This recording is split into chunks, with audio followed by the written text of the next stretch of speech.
die omskakeling van energie in gevoel of atmosfeer wat sekere emosies wek by enige iemand wat dit aanskou.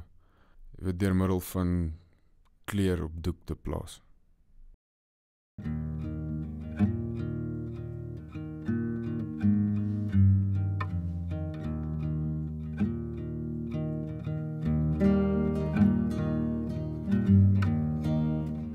Ek sien dit meer as 'n plig, as 'n beroep, om my talent uit te brei en te laat groei, sodat dit nie verlore gaan nie. Mense koop jou werk omdat hulle spesiale emosie en betekenis daarin heg.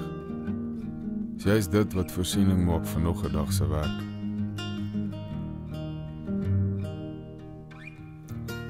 Ek's 'n gewone ou van die Platoorrand. Dit is vol stories nie. Ek hou daarvan om alleen te wees, veral as ek werk. Ek's verslaaf van Suid-Afrika se landskap.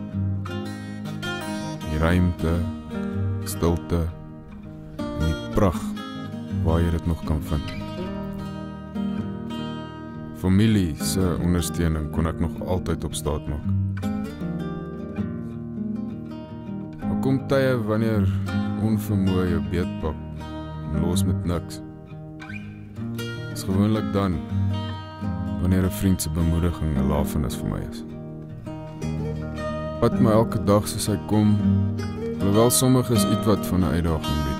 Solank ek net aan die einde van elke dag kan sien dat ek in 'n matige groei, die strewe na verbetering, swem of verdrink.